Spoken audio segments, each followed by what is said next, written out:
तो नमस्कार देवियों और सज्जनों, स्वागत है आप सबका एक और नई वीडियो में। इस वीडियो में हम आपके लिए लेकर आ चुके हैं relation and function. But to be very honest, हम रिलेशन एंड फंक्शन स्टार्ट तो करेंगे। थंबनेल देख के आपको पता चल ही गया होगा कि यार सबसे पहले ना दो एलिमेंट होते हैं, ए और बी। दो एलिमेंट मिलके बनाते हैं एक पेयर। ठीक है, दो चीजें मिलके एक पेयर बनाते हैं। ये पेयर जब साथ आते हैं तो इसको हम कहते हैं रिलेशन। और अगर ये रिलेशन कुछ क्राइटेरियाज को या कुछ कंडीशन को फुलफिल करता है, तब हम कर सकते हैं उनके रिलेशनशिप में आने की पार्टी, और उस पार्टी को कहा जाता है फंक्शन। आसान भाषा में ऐसे ही हम हर साल से पढ़ाते आए हैं और हर साल ऐसे ही पढ़ाएंगे। दो एलिमेंट्स हैं, सबसे पहले वो पेयर में आए, पेयर में आने के बाद उनको हमने रिलेशन में घोषित कर दिया। जब अगर कुछ उनके रिलेशन ने कुछ पर्टिकुलर क्राइटेरिया को फुलफिल करी तो वो रिलेशन से हमारे क्या बन गए, वो बन गया हमारा function. Right, very good. But the question comes कि इस वीडियो में हम क्या करेंगे। तो यार इस वीडियो में हम स्टार्ट कर देंगे पेयर के बारे में डिस्कस करना कि what basically is pair, and after we are done with our discussion on pair then we will be going to relation. आज का जब ये वीडियो एंड होगा you will be done with pairs and you will be done with relation. Pair and relation में कोई doubt नहीं बचेगा। From the second part of this video we are going to start function. अगर किसी को relation नहीं पढ़ना है, सिर्फ फंक्शन पढ़ना है, तो ही और she can watch the part 2। But trust मी, अगर रिलेशन समझ में नहीं आएगा तो फंक्शन भी समझ में नहीं आएगा। ठीक है, चलो वेरी इजी एक क्वेश्चन पूछता हूं मैं। आई नो अभी आप लोग को नहीं पता है, मैंने मतलब क्वाड्रेटिक इक्वेशन नहीं पढ़ा, बट आई होप बेसिक तो पता ही होगा। अगर मैं ये एक इक्वेशन लिख दूं, x square minus 6x plus 8 is equal to 0। Suppose this is equation, right. इसके स्प्लिट्स क्या होंगे? इसके splits will be x square minus 4x minus 2x plus 8 is equal to 0, है ना? हाँ जी सर। तो आप कहेंगे कि सर इसको हम लिख सकते हैं कि हमारे x की दो वैल्यू आएंगी, एक 2 और एक 4, राइट। या फिर एक बच्चा क्या सर x की वैल्यू 2 या 4 लिख दो, या फिर हम ये भी तो लिख सकते हैं कि x की दो वैल्यू आएंगी 2 और 4, करेक्ट? हाँ जी सर। तो अभी यहाँ पे जो बच्चा एग्जाम में 2,4 लिख कर आएगा और जो बच्चा 4,2 लिख कर आएगा, दोनों के आंसर को सही माना जाएगा क्योंकि हमसे x की दो वैल्यू पूछी गई। तो यहां पे इस चीज को कहा जाता है अनऑर्डर्ड पेयर, जहां पे हम 2,4 और 4,2 को इक्वल मानते हैं। This thing is called as unordered pair, right. But अगर मैं इसको ऐसे लिख दूं 2,4, this 2,4 is called as your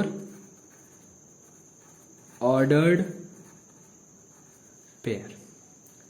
If my unordered pair is 2,4 and 4,2, this 2,4 when it is enclosed in a bracket, this is what we call as an ordered pair. And अगर 2,4 है तो कभी भी लाइफ में ये मत सोचना कि 2,4 is equal to 4,2. Never. 2,4 is not at all equal to 4,2 when we are talking in terms of ordered pair. Unordered pair में हाँ भाई x की एक वैल्यू 2 एक वैल्यू 4 को आप 2,4 लिखो, 4,2 मैटर नहीं करता। बट जब हम ऑर्डर्ड पेयर में लिखते हैं तो 2,4 और 4,2 का ऐसे लिखा जाता है, हमेशा याद रखना।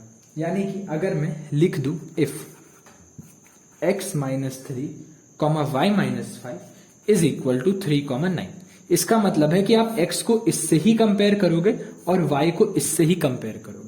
This is what is the meaning of N ordered pair कि x माइनस 3 वाला टर्म, यानी ये x माइनस 3 इससे कंपेयर होकर बनेगा x इज इक्वल टू 6, और y माइनस 5 वाला टर्म इससे कंपेयर होकर बनेगा y इज इक्वल टू 14। याद रखना कि x is supposed to be 6 and y is supposed to be 14. No doubts in this. Okay? Cool? Nice. Next thing that we are going to teach is what we call as Cartesian product. अच्छा, हाँ जी, Cartesian product क्या होता है हम बता देते हैं। मान लो वी हैव, सबसे पहले हेडिंग लिखेंगे यार कि आखिर में कार्टेशियन प्रोडक्ट होता क्या। लिखने में फील आता है, वहां पे हेडिंग ही नहीं लिख पाए कि हम रिलेशन फंक्शन स्टार्ट करने जा रहे हैं, बट यहाँ लिखते कार्टेशियन प्रोडक्ट स्टार्ट करें। मान लो अपने पास एक ए था जिसमें एलिमेंट है 1,2, राइट। हाँ जी। एंड एक बी सेट है, इसमें मेरे एलिमेंट है मेरे दो दोस्तों के नाम, अनिकेत और एक मैंने ले लिया आदित्य। ठीक, दो रैंडम नेम्स मेरे दिमाग में आ गए, अनिकेतन आदित्य, तो मैंने इनका नाम ले लिया। अब देखो, अगर मैं आपसे कहूं कि ए क्रॉस बी कर दो, ठीक है, this is what is the meaning of Cartesian product. तो ए क्रॉस बी बनता है ए का पहला एलिमेंट बी के दोनों एलिमेंट से एक एक बार पेयर करेगा, यानी कि 1 comma Aniket comma 1 comma Aditya comma 2 comma Aniket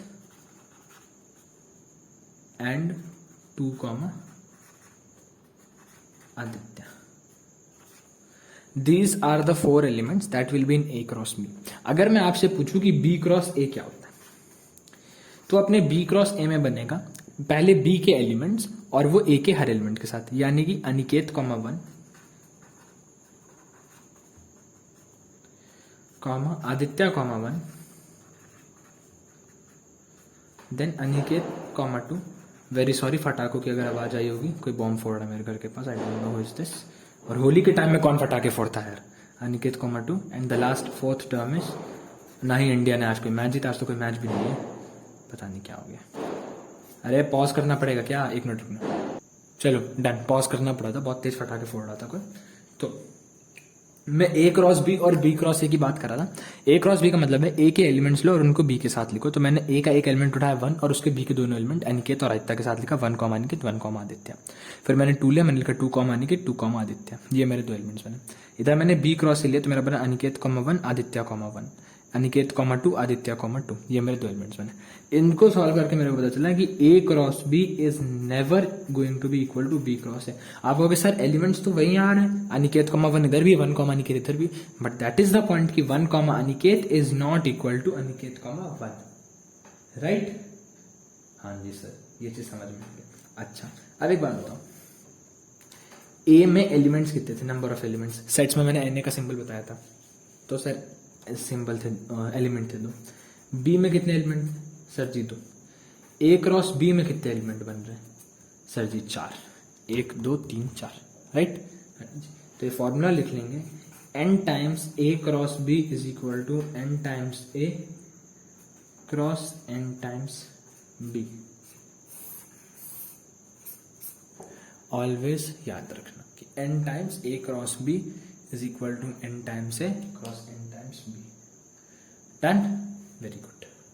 before we start with relation, एक और चीज मैं बताना चाहूंगा कि अगर कभी ऐसा कंडीशन होता है if A cross B is equal to 5, यानी कि एम्प्टी सेट आ जाना, ए में कुछ है ना बी में, और यहाँ पे सेट्स का यूज देख रहे हो ना, इसीलिए जब भी 12th में चैप्टर पढ़ा जाता है, 12th में 11th में सेट्स कब था, जब भी था, तो हम क्या पढ़ाते हैं, sets relation and function, right. अभी मुझे ये इसके लिए वो मत कर देना कि भैया मुझे 11th 12th का सिलेबस भी नहीं पता यार, हो गया टाइम, पढ़े 11th 12th, ठीक है, to be very honest with you guys. पहली चीज। दूसरी चीज, 11th 12th को क्लास वाइज मैं नहीं पढ़ाता हूँ, मैं क्या पढ़ाता हूँ, मैं एंट्रेंस का सिलेबस पढ़ाता हूँ। एंट्रेंस का सिलेबस ऐसे ही होता है, कोई नहीं देखने जाएगा कि 11th में रिलेशन फंक्शन में ही है कि नहीं। मेरे को पता है कि रिलेशन फंक्शन में इतना इनफ है, मैं इतना ही पढ़ाऊंगा, तो इसलिए मैं सेट थ्योरी करा चुका हूँ। तो इसमें मैंने सेट्स रिलेशन एंड फंक्शन नहीं लिया, हम सीधा रिलेशन एंड फंक्शन पे आ रहे हैं। और सेट्स 11th में था, याद आ गया मेरे को। तो if A cross B is equal to 5 मतलब एम्प्टी, जो मैंने सेट के नाम पढ़ा था, इसका मतलब है कि either A is equal to 5 या बी इज इक्वल टू 5 और A and B both are equal to 5. ओहो, that means a is equal to b is equal to 5, यानी कि या तो दोनों में से कोई एक 5 है या दूसरा वाला, या तो a is equal to 5 या b is equal to 5 या फिर तीसरा a is equal to b is equal to दोनों ही 5। दोनों में से कोई एक एम्प्टी सेट था, इसीलिए हमारा a cross b turn out to be as 5। अगर इफ की कंडीशन इस पे चलती है, इस चीज पे नहीं कि if a is 5 and b is 5 तो लगा दो। इफ की condition works on only this, that if a cross b is equal to 5 then either a is equal to 5 or either b is equal to 5 or either your a is equal to b is equal to 5, that means both a and b are is equal to 5। Done, good. हाँ जी, तो अब हम start करते हैं next part of the topic, that is relation. जो हमें pair के बारे में बात करनी थी वो ऑलरेडी हो चुका है। ऑर्डर्ड पेयर डिस्कस कर लिया, कार्टेशियन प्रोडक्ट डिस्कस कर लिया, अनऑर्डर्ड पेयर डिस्कस कर लिया क्या होता है। उसके अलावा आपको ऑर्डर्ड पेयर अनऑर्डर्ड पेयर के बारे में जानने की जरूरत है नहीं। Now we are directly moving to relation. तो रिलेशन के लिए जैसे मैंने वहां बताया था, जब रॉ बता रहे थे कि it is applicable between 2 elements, तो एलिमेंट्स लिखो या सेट्स लिखो, तो it is applicable between 2 elements. से मेरा मतलब ये नहीं कि ए और बी 2 एलिमेंट है, it is applicable between 2 things, कुछ भी हो सकते हैं जिनके बीच में रिलेशन हो। इट इज, तो मैं यहाँ पे लिख दूँ, it is applicable between, just for a broader application, 2 sets denoted by R. ठीक, कैसे होता है, मान लो ये मेरा एक सेट है और ये मेरा एक और सेट है, this is A and this is B. A is 1 2 3 4 5 and this is B. 1 1 2 4 3 9 16 25.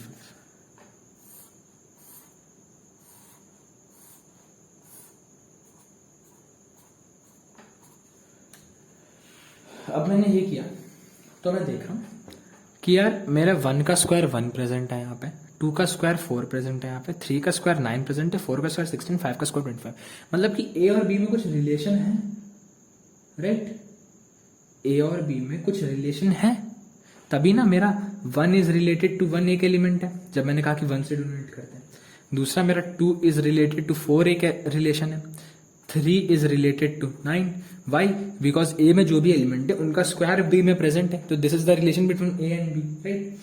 तो इसी चीज को जब हम सेट बिल्डर फॉर्म में लिखते हैं तो हम क्या लिखते हैं? Hashtag R is equal to A comma B such that A belongs to A and B belongs to B where A square is equal to B. अब इसका मतलब बताओ. A comma B such that A belongs to capital A यानी इस A के elements को, and B belongs to capital B यानी कि इस एलिमेंट को, A square is equal to B. मतलब कि ए belongs to this A, right? तो जो भी एलिमेंट है 1 2 3 4 5 इसका स्क्वायर करेंगे तो that is present in B. This is the relation, right? तो इसी को जब हम रोस्टर फॉर्म में लिखेंगे तब हम क्या लिखेंगे भैया? तब हम लिख देंगे 1 1 2 4 3 9 4 16 एंड 5 25. ठीक है भैया? हाँ जी भाई, ऐसे लिख देंगे. बहुत बढ़िया भैया. तो this is how we are going to write. अच्छा भैया, क्या गारंटी है कि हर बार हमारा 1 का एलिमेंट इधर प्रेजेंट हो? Need not. कोई जरूरी नहीं है कि हर बार प्रेजेंट हो. मान लो एक अपना वेन डायग्राम सॉरी एक अपना वेन डायग्राम में भी बन सकता है दैट 1 2 3 1 4 10 यानी कि 1 का 1 प्रेजेंट है, 2 का स्क्वायर 4 प्रेजेंट है, राइट? 3 का स्क्वायर 10 नहीं प्रेजेंट है, बट स्टिल ए और बी के बीच में रिलेशन तो है ना. एटलीस्ट एक एलिमेंट का रिलेशन इसके साथ है, दूसरे एलिमेंट का रिलेशन इसके साथ है. तो इट इज नॉट नेसेसरी कि हर बार सारे एलिमेंट इधर प्रेजेंट हो, नहीं, बट एक रिलेशन एग्जिस्ट करना चाहिए उनके बीच में. ठीक है? तो मैंने सेट बिल्डर फॉर्म में बना दिया, मैंने सेट उधर रोस्टर फॉर्म में बना दिया. अब हम चलते हैं एक दूसरा एग्जाम्पल लेते हैं और उससे मैं आपको प्री इमेजेस एक शीट उड़ गया, 1 मिनट. उससे हम आपको प्री इमेजेस और बाकी चीज़ों के बारे में बताते हैं. अब देखो, ये क्वेश्चन नहीं है, मतलब एक एग्जांपल दे रहा हूँ कि ए और बी दिया गया और रिलेशन 1 ए टू बी है. मतलब कि इसका मतलब क्या होता है? ए टू बी का मतलब है कि हमारा जो रिलेशन है ना वो ए से लेके बी तक डिफाइंड है. ठीक है? अगर यहाँ पे एक मान लो रिलेशन रहता R2 और वो लिखा रहता B2 है, तो इसका मतलब हमारा रिलेशन ऐसे की जगह ऐसे.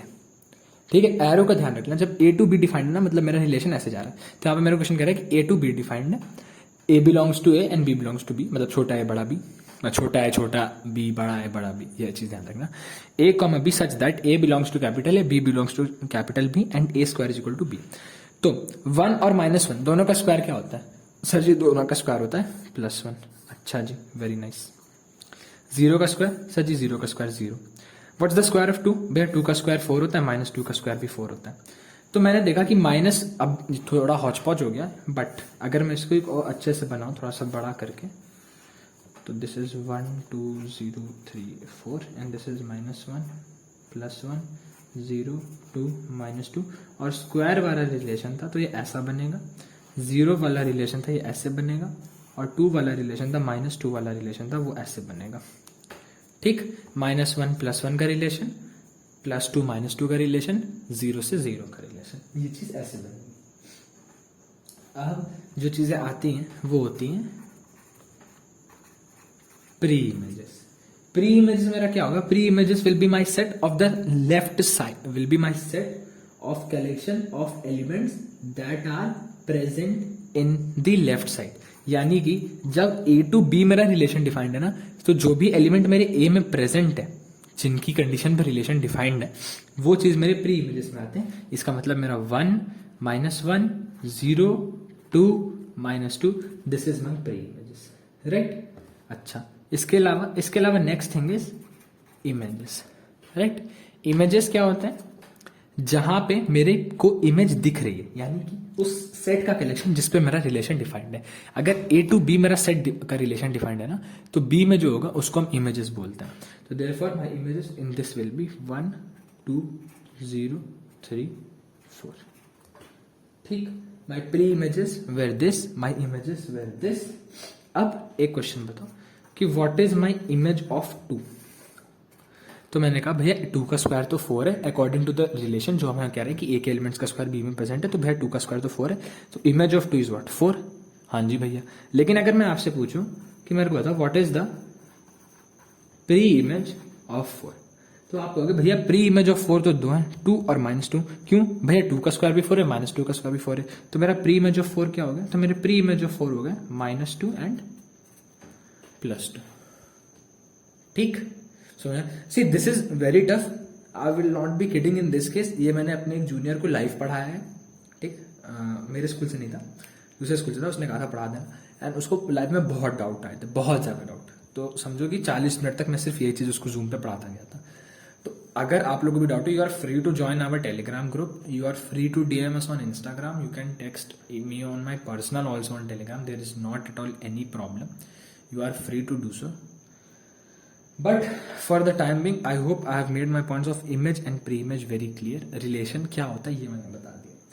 Now we are going towards domain, range and codomain.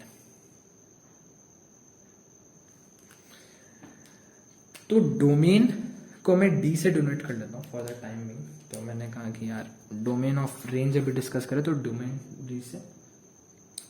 Domain of range is your set of all pre images. देखो अभी मैं रिलेशन में डोमेन रेंज और वो पढ़ा रहा हूँ कोडोमेन, यहाँ पे अलग बताऊंगा और उधर फंक्शन में अलग बताऊंगा समझाने के लिए, बट मीनिंग वही है। तो domain of the range is set of your all pre images, तो देयरफॉर द डोमेन इज -1 +1 0 2 -2। अगर रेंज ऑफ द रिलेशन पूछा जाए, that is my set of all images.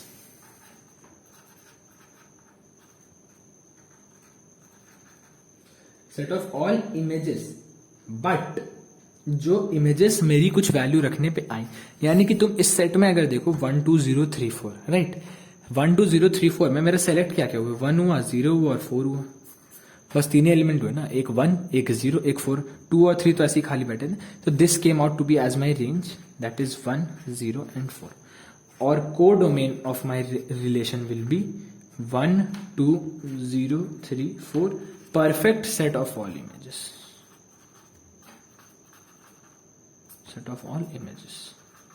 यहां पे मेरे पास सेट ऑफ ऑल इमेजेस जो पॉसिबली आए हैं, और set of all images codomain मतलब मेरे पास क्या क्या ऑप्शन आ सकते हैं। हमेशा याद रखना, इस पेज में शीट में जगह नहीं है तो यहां पे लिख देता हूं, range is always a proper subset of your codomain.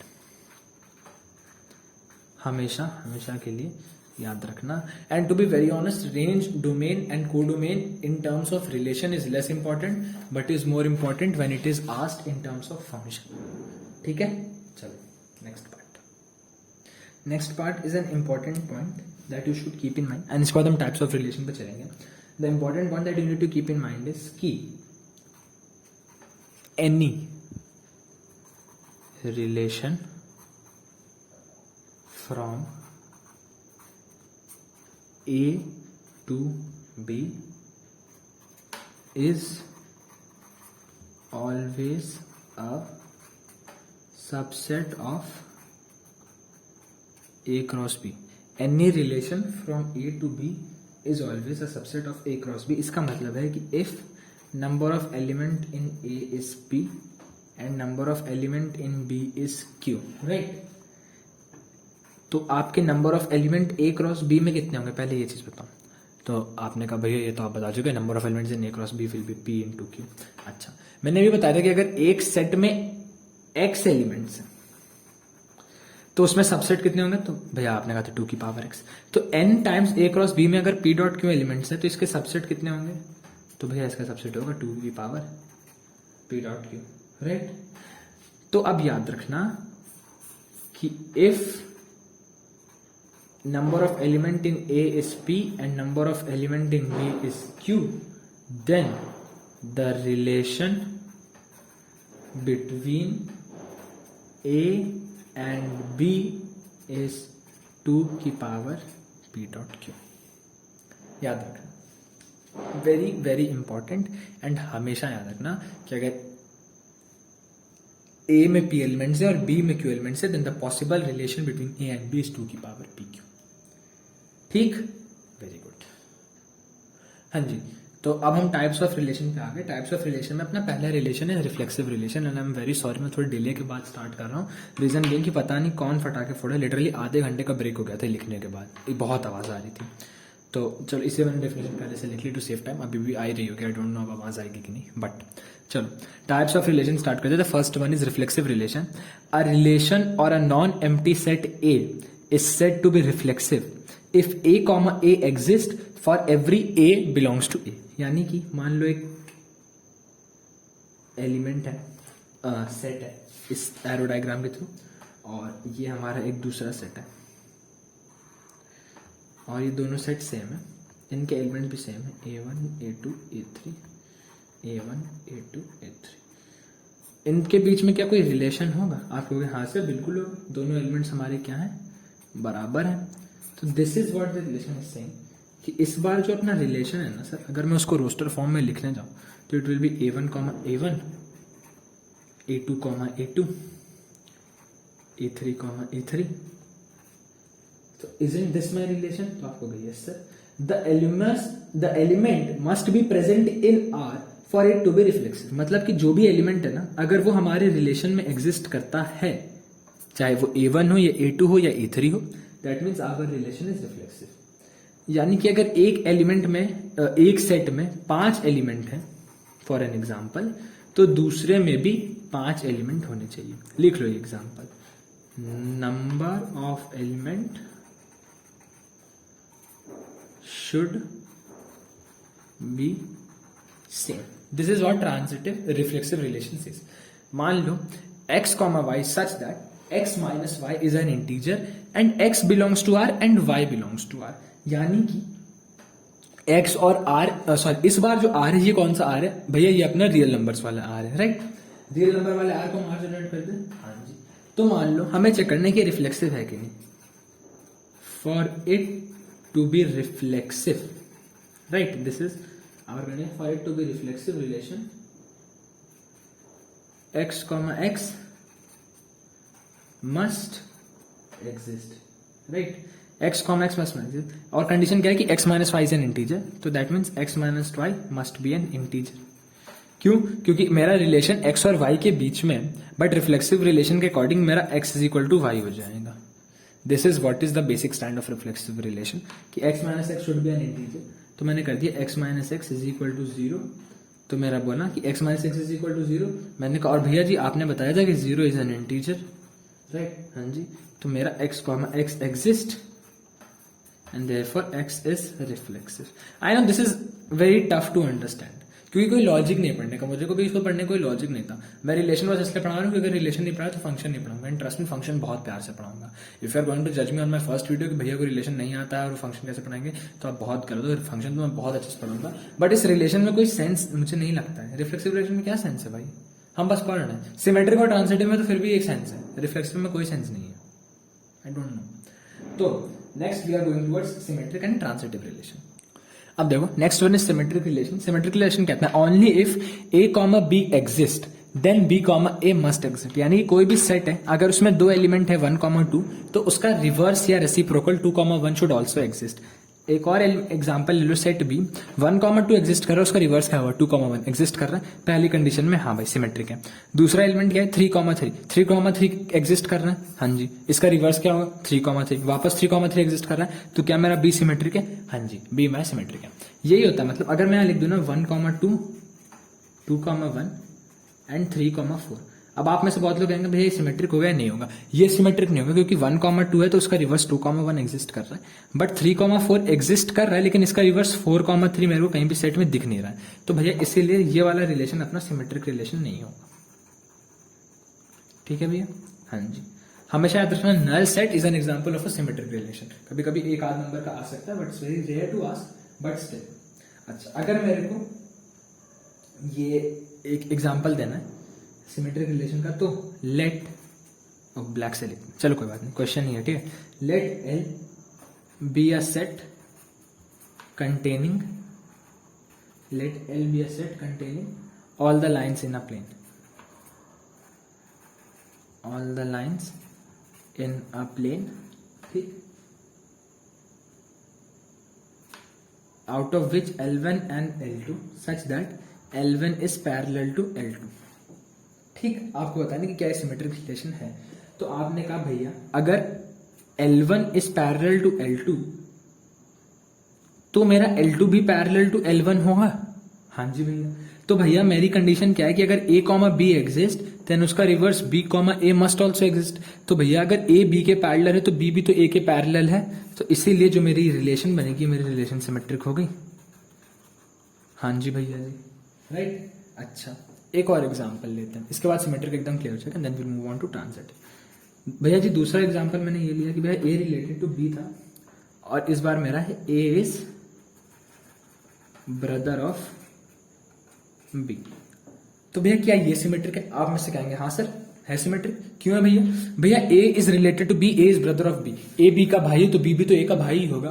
अरे मेरे बालक, अगर ए एक लड़का है और बी एक लड़की है तो ए रिलेटेड टू बी की कंडीशन फुलफिल हो गई, A is the brother of B. हाँ जी, बट अगर मैं बी रिलेटेड टू ए करूं तो क्या कंडीशन फुल होगी? नहीं होगी। क्यों? क्योंकि मेरी कंडीशन है कि A is brother of B, इसका रेसिप्रोकल का होना चाहिए कि बी इज ब्रदर ऑफ ए। लेकिन भैया ऐसा भी तो हो सकता है कि मेरी बी एक लड़की निकल जाए। अगर बी एक लड़की निकल गई तो भी ए इज ब्रदर ऑफ बी वाली कंडीशन तो फुलफिल है कि ए को मैंने लड़का माना और बी को लड़की मान लिया, तो A is brother of B condition fulfil है। But B is brother of A वाली कंडीशन फुलफिल नहीं होगी, तो रिवर्स डज नॉट एग्जिस्ट। इसीलिए ये वाला सेट हमारा सिमेट्रिक रिलेशन नहीं कहलाएगा। समझ में आया? समझ रहा हूं थोड़ा टफ हो रहा है, but trust me this is one of the most easiest method to learn about symmetric, transitive and reflexive relation. If you have any doubts, you can anytime join our Telegram channel and ask your doubts there. You can even DM us on Instagram. There are so many resources that we are providing. आप एक one-on-one, मैं तो कहता हूँ भाई मेरे से अगर डाउट होगा ना मेरे को कॉल कर लिया करना, मैं नंबर दे देता हूँ टेलीग्राम ग्रुप पे। कभी बहुत बच्चों के साथ शेयर करा, आप लोग साथ भी कर देंगे, इंस्टा पे भी किया। चलो, moving on to the next part of relation and that is transitive relation. अब ट्रांजिटिव रिलेशन क्या होता है देखो। अभी मेरा थर्ड टाइप ऑफ रिलेशन है। थर्ड टाइप ऑफ रिलेशन जो मेरा है that is transitive relation. Transitive relation कहता है कि अगर ए कॉमा बी एग्जिस्ट करता है उसका मतलब है, और एक बी कॉमा सी एग्जिस्ट करता है, मतलब कि पहली कंडीशन है कि एक ए कॉमा बी एग्जिस्ट कर रहा है सेट में और एक बी कॉमा सी एग्जिस्ट कर रहा है सेट में। इसका मतलब है कि मेरा ए कॉमा सी भी एग्जिस्ट करना चाहिए। अगर एग्जिस्ट कर रहा है तो वो मेरे सेट के एलिमेंट्स के बीच का relation will be a transitive relation. ठीक है, जैसे कि एक एग्जाम्पल समझो, 5 का स्क्वायर इज 25। Very nice. 25 का कैसे समझाऊं? हाँ ऐसे समझो, रुक जाओ। जो सिमेट्रिक में वो ब्रदर वाले एग्जाम्पल लिया था, सेम चीज यहां देखो। A is related to B such that A is brother of B, यानी कि ए और बी में रिलेशन है कि A is brother of B. तो B रिलेशन टू C में क्या होगा भैया? B is brother of C, right. Transitive relation के अकॉर्डिंग अगर A और B, A is related to B and B is related to C, then A related to C should also work. अब imagine कर लो ये यश है, ये इसकी बहन है आयुषी, नहीं बहन नहीं, इसका भाई है Raj, and C is a girl named Pinky, right. अब देखो, A is brother of B, Yash is brother of B, Raj, condition fulfilled. हाँ जी sir. B is brother of C, Raj is brother of Pinky. ठीक, ये दो कंडीशन गिवन है। तो अगर राज की बहन पिंकी है और राज यश का भाई है, तो यश की बहन भी तो पिंकी हो गई ना। तो इसीलिए Yash is the brother of Pinky, right. तो मेरा A इज ब्रदर ऑफ, अभी शॉर्ट में लिख देता हूं BRDR, ऑफ सी वाली कंडीशन फुलफिल हो गई, इसीलिए मेरा ए आर सी एग्जिस्ट करता है, मेरा ए आर बी एग्जिस्ट कर रहा है, मेरा बी आर सी एग्जिस्ट कर रहा है, मेरा ए आर सी एग्जिस्ट कर रहा है। There for my relation is a transitive relation. ठीक, this is the third type of relation and I think brother वाला example is the best example to tell the difference between a symmetric relation and a transitive relation. But adding something very important to it, अगर मान लो कभी एक element दिख जाए आपको ए comma ए एक set में और दूसरा एलिमेंट आपको दिख जाए ए कॉमा बी, तो ए कॉमा ए एग्जिस्ट कर रहा है, ए कॉमा बी एग्जिस्ट कर रहा है, that means according to our transitive theory again A comma B should exist, तो मेरा ए कॉमा बी एग्जिस्ट कर रहा है। इसीलिए अगर कभी एक सेट दिखे जिसमें A comma A and A comma B हो, अपने आप समझ जाना कि this is the example of a transitive relation. ठीक, done, very good. We discussed about transitive relation, we discussed about reflexive relation and we discussed about symmetric relation. अब एक छोटा सा टर्म सुन लो, उसके बाद it's the end of this video. इससे related question we will take up in the next video, वरना अगर आप रिलेशन भूल गए तो फंक्शन तो एकदम समझ में ही नहीं आएगा। But what is that term? That term is equivalence relation. That means अगर कोई रिलेशन रिफ्लेक्सिव भी है, सिमेट्रिक भी है और ट्रांजिटिव भी है,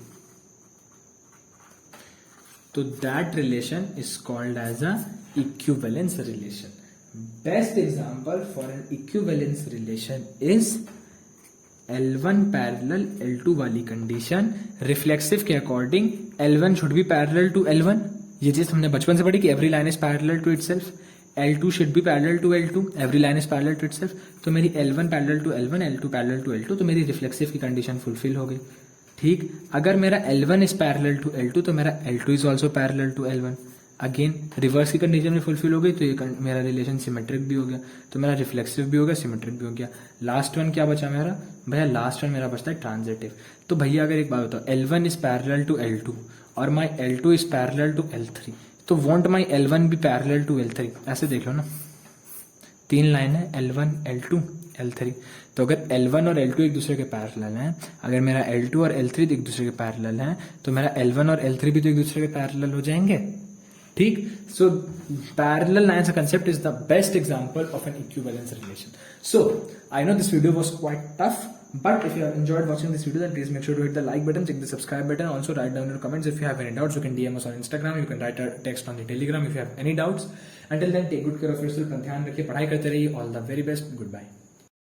बहकी सभी जुबां है, हम हैं हजारों में, अब की कमी जरा है, हर चीज खास है, अब है जो है वो समा है, तुम रह सकी तो रबा है, अब है जो है वो समा है, तुम रह सके, ऐसी जीत अब चाहे जिंदगी, ऐसी जीत अब चाहे जिंदगी है।